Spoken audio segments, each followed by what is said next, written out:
Are you a small space patio gardener? Here's how to hide your neighbors. Create your own living privacy screen with a beautiful deep and wide rectangular planter, this beautiful open trellis, and some vigorous vines like hops or trumpet vine or clematis. One is sufficient in this space.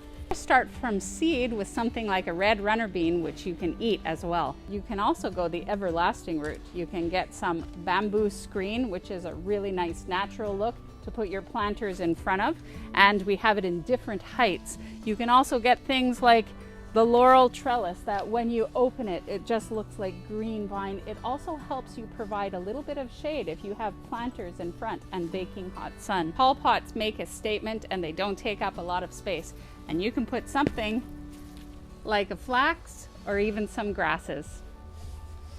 These screens are easy to set up, instant privacy, and they make a great backdrop for your plants.